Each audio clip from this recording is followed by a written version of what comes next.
Hello, everyone. It's time for another Bible story with Bekah. A couple of weeks ago, we read the story about Noah's Ark and how God made a promise to Noah that he would never send a flood again like that again, and made a promise to all of God's people that he would never do that. Today, we're going to read about another promise that God made to a man in the Old Testament. This man's name was Abram, later called Abraham. We'll read about that. And so we are going to start off with page 30 in our Spark Story Bible. So go ahead and open up to page 30, and we will read God's promises to Abram. Here we go. God came to Abram and made a promise. Abram, you are very special to me. I will take care of you and give you lots of children and grandchildren and great-grandchildren. But Abram asked God many times, "Are you sure? I don't have any children yet." God thought Abram needed something more to help him understand. So God took Abram outside and showed him the night sky. "Your family will include as many people as there are stars in the sky," God told Abram. Abram stared up at all those stars. He couldn't begin to count all of these twinkling lights. Stars and stars and stars all around him. Abram looked up at the stars and saw God at work. Abram believed God.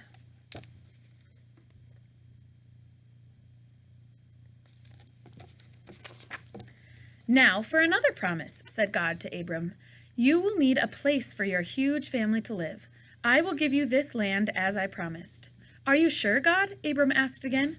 God made a covenant with Abram, a promise that Abram would become a father and a grandfather and a great-grandfather and a great-great-grandfather and a great-great-great-grandfather, and on and on. And all Abram's many, many sons, daughters, grandsons, and granddaughters would live with God in the land on which Abram stood.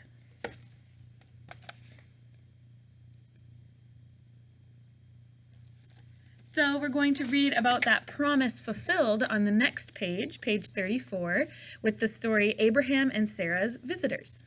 Let's read. When Abram was 99 years old, he and his wife Sarai were still waiting for God's promise of a huge family to come true. Abram was getting frustrated. He asked God, "What are you waiting for?" God spoke to Abram, "I will keep my promise, and I will change your names. Instead of Abram, your name will be Abraham.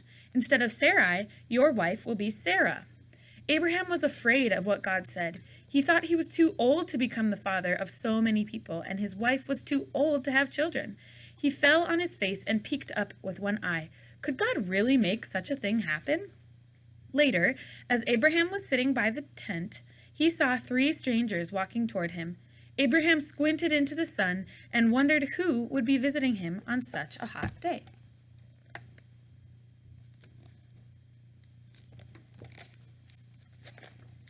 "Hi," Abraham said when they arrived. "You must be tired from traveling. Would you like to sit down to rest and have some food?" Quickly, Abraham asked Sarah to make some bread. He ordered his servant to prepare some meat.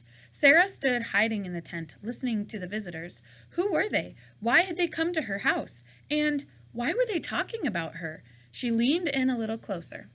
"Your wife Sarah will have a son," the visitors said to Abraham. Sarah started to laugh. Didn't they know that she was too old to have a child? The visitors looked up. "Why is Sarah laughing?" they asked. "Doesn't she believe God's promise will happen?" God's promise to Abraham did happen. Sarah had a baby boy named him Isaac, which means laughter. Abraham and Sarah's family grew and grew and grew, and God blessed each generation with laughter and happiness.